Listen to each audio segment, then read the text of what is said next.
Hello বন্ধুরা, কেমন আছো সকলে? আমি মাটি তুমি কার উপন্যাসের আরেকটা অংশ নিয়ে আজকে চলে এসেছি। এই অংশটা খুবই মর্মন্তুদ, যেখানে থিরি খুন হবে এবং তখন তার বয়স মাত্র 20 বছর। সবথেকে বড় কথা, থিরির এই মৃত্যুকে কেন্দ্র করেই রাখাইন অঞ্চলে রোহিঙ্গাদের মধ্যে সাংঘাতিক রকমের অশান্তির সৃষ্টি হবে।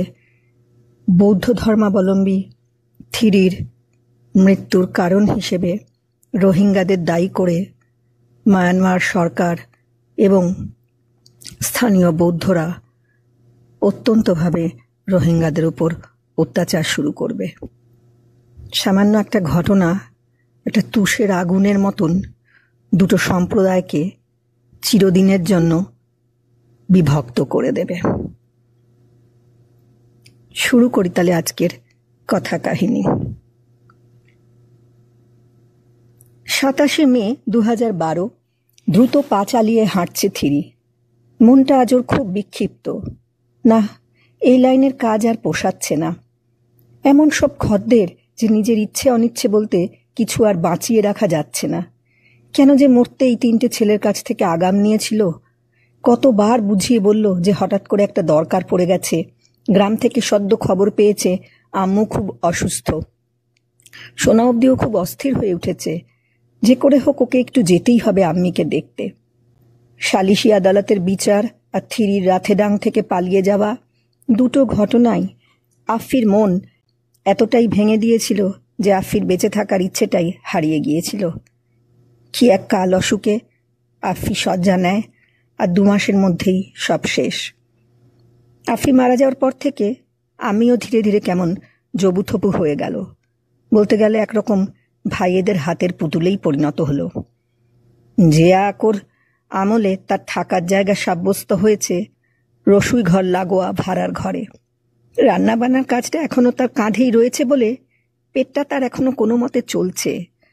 নইলে আরও যে কত যে আর গঞ্জনা লাঞ্ছনা সহ্য করতে হতো আম্মিকে, তার বলার অপেক্ষা রাখে না। এখান থেকে চৌয়া অনেকটা পথ, তার উপর আবার যাবার পথে মায়ের জন্য ওষুধ ফলমূল কেনার ব্যাপারটাও আছে। তাই সন্ধ্যের মধ্যেই তাকে পাত্তারি গোটাতে হবে। এর বেশি খদ্দেরকে সময় দেওয়া আজ তার পক্ষে আর সম্ভব না। পরে অন্য কোনো দিন না হয় সে আজকের খামতি পুষিয়ে দেবে। তা অলোপ পেয়েগুলো বলে কিনা, কথা হয়েছে তুমি আমাদের গোটা রাত আনন্দে দেবে, সেই মতো রীতিমতো ঘন্টা মেপে তোমার ভাড়া বাবদ 1 গাদা কিয়ার তো আগে ভাগেই মিটিয়ে দিয়েছি। সেগুলো হাত পেতে নেবার সময় মনে ছিল না? এখন না বললে চলবে কেন রে রারি? লাইনে নেমেছ আর এখানকার দস্তুর জানো না? থিরি ওসব কথার কোনো উত্তর দেয়নি। 4:45 বাজতেই শৌচালয়ে যাবার নাম করে সে ছুটে পালিয়ে এসেছে কুঠরির পিছনকার গোপন দরজা দিয়ে। ওরা টের পেতে পেতে সে অনেক দূর পৌঁছে যাবে। ওকে যেতে হবে তা প্রায় 65 কিলোমিটার। কিন্তু অজানা একটা আশঙ্কা ওকে কুড়ে কুড়ে খেতে থাকে। তখন ভুল করে ও ওর গ্রামের নামটা বলে ফেলেছিল। ছেলেগুলো যদি ধাওয়া করে চলে আসে এত অবধি। বারে বারে পিছনে তাকাচ্ছেও, কেউ ওর পিছু নেয়নি তো। হঠাৎ কি মনে করে ওর হাসি পেল। ও তো একটা ঘর ছাড়া তারা খাওয়া প্রাণী। গ্রাম ঘরবাড়ি এসব কি ওর নিজের? স্থায়ী জায়গা বলে ওর জীবনে কিছু আছে নাকি? সবই তো মিথ্যের বেশাতি।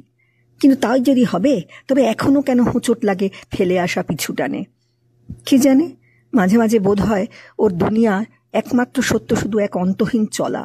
মনের মতো একটা গন্তব্যের খোঁজ মিলে গেলে সেটাই হয়তো কোনোদিন হয়ে উঠতে পারে ওর চিরস্থায়ী এক ঠিকানা। শেষ বিকেলের ন্যাতানো হলুদ আলোয় ভিজছে সিটওয়ে। শহরের গলি ঘিঞ্জি যতক্ষণ আছে ততক্ষণ বাঁচোয়া। 5 লোকের সাথে মিশে যাবে। একটু নিরালা হলেই ছেলেগুলো ঠিকই ধরে ফেলবে ওর গতিবিধি। বৃষ্টিটাও আসবে আসবে করছে। আকাশ থেকে জল ঝরার যেন আর কোনো শেষ নেই।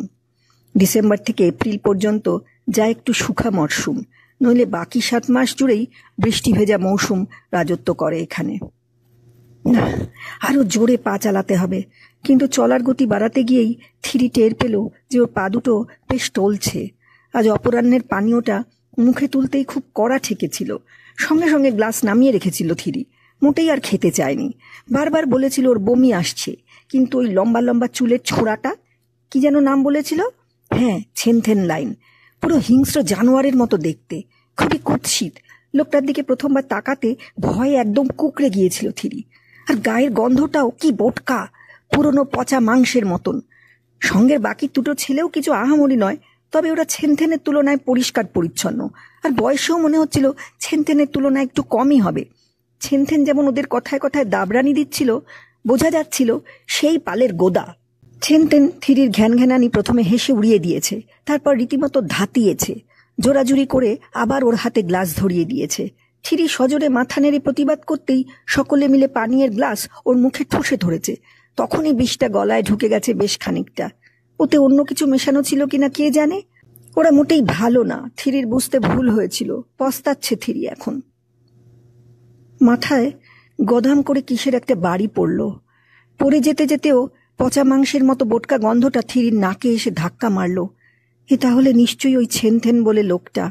তার মানে ওর সঙ্গের লোক দুটো কাছে পিঠেই রয়েছে। মাথাটা টলমল করছে, তবু থিরি কোনো মতে দৌড়ে পালিয়ে যাওয়ার জন্য চেষ্টা করলো। কিন্তু কয়েক পা এগোতে না এগোতেই পিছন থেকে এসে ছেনথেন তার কোমর এক হাতে জাপটে ধরে অন্য হাতে তার মুখ চেপে ধরল। নিজেকে ছাড়াবার জন্য আপ্রাণ চেষ্টা করলো থিরি, কিন্তু দেখলো অন্য ছেলে দুটোও ইতিমধ্যে সামনের দিক দিয়ে এসে ওর হাত পা আর বজ্র আটুনি দিয়ে চেপে ধরেছে। ছেনথেনের মধ্যেই সামনে এগিয়ে এসে থিরির সারং ধরে টানা হেঁচড়া শুরু করেছে। তিনজনকে সামাল দেবে এমন সাধ্য থিরির কোথায়? সে চিৎকার করে, কত ক্ষমা চায়, ওদের দয়া ভিক্ষা করে। কিসের কি? ওদের হাত থেকে কোনো রেহাই নেই। ওরা তিনজনে পালা করে থিরিকে ধর্ষণ করলো। থিরি হাত পা ছোড়াছুড়ি করতেই ছেনথেন তার ডান দিকের দাবনায় ধারালো কোনো অস্ত্র দিয়ে জোরে কোপ মারল। থিরি তবু ছাড়ান দিল না, বাঁ পা দিয়েই একটা লাথি কষালো সামনের মানুষটার নিম্নদেশ লক্ষ্য করে। ব্যাস, শরীরের যত্রতত্র এখন আঘাত নেমে আসছে। থিরি অনুভব করলো গরম আঠালো রক্ত গড়িয়ে নামছে শরীরের আনাজ কানাজ থেকে। থিরির রক্তের চনমনে লৌহ কণিকারা আস্তে আস্তে মরা মাছের মতো জমে যেতে লাগলো। তুষারের চেয়েও শীতল একটা চাদর থিরিকে এবার একটু একটু করে জড়িয়ে ধরতে চাইছে। আমি আমি আমি পারলাম না, তোমার সাথে শেষ দেখাটা ওরা হতে দিল না। আম্মি, আমায় ক্ষমা করো, আমায় ভুলে যেও আম্মি। থিরি গোঙাচ্ছে থেমে থেমে। আনোয়ার, আনোয়ার, আমার ছুটি হলো বুঝি আজ। তোর সাথে এ জীবনে আর দেখা হলো না, এই একটাই আফসোস রইল। ভালো থাকিস, যেখানেই থাকিস না কেন। অচলায়তন ভাঙার নীল স্বপ্ন দেখিস। দুনিয়ার আর কারুর কাছে নয়, তোর আল্লাহর কাছে আমার জন্য পানাহ চেয়ে নিস। থিরির চোখ টেনে আসছে। এলোমেলো বিছিয়ে থাকা অগুনতি নিঃসঙ্গ তিক্ততা পাহাড় প্রমাণ অনাদার বুকে নিয়ে ঘুমিয়ে পড়ল থিরি। দেখতে দেখতে নরম সন্ধে কেটে গাঢ় রাত, আর তারপর আবার একটা সকাল হলো। মে মাসের শেষ। ছেঁড়া ছেঁড়া বৃষ্টিতে তাপমাত্রা অনেকটাই কমে এসেছে। আকাশে এখনো পায়রা রঙের মেঘ ওড়াউড়ি করছে। গুঁড়ো জলের কণারা বাতাসে ভেসে বেড়াচ্ছে। লেমড়ো নদীর বাঁধের পাশেই একটা এলোচুলের পদাউখ গাছ, তার পাতা লক লক করছে। এ সময়ই তো পদাউখ তার গাছে ফুল ধরায়। সোনা রঙের ফুলের মাতমাতানো গন্ধে চারপাশ যেন বুঁদ হয়ে রয়েছে। একদিকে রোহিঙ্গা গ্রাম কিয়াকুচাং, অন্যদিকে রাখাইন বৌদ্ধ অধ্যুষিত গ্রাম কাউকটিকে। মাঝ বরাবর চলে গেছে অনাদ্যন্ত ঢেউ তোলা সাগরের মতো পান্না সবুজ রঙা ধান ক্ষেত, যেন এক অনিকেট প্রান্তর। যত দূর চোখ যায় কচি কচি নধর ধান গাছের অবিরাম সারি।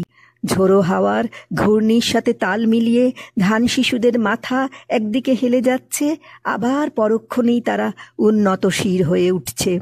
সেই অত্যাশ্চর্য দৃশ্য মানুষের মন্ত্রমুগ্ধ মনকে উড়িয়ে নিয়ে যায় কোনো এক নিরুদ্দেশের সন্ধানে।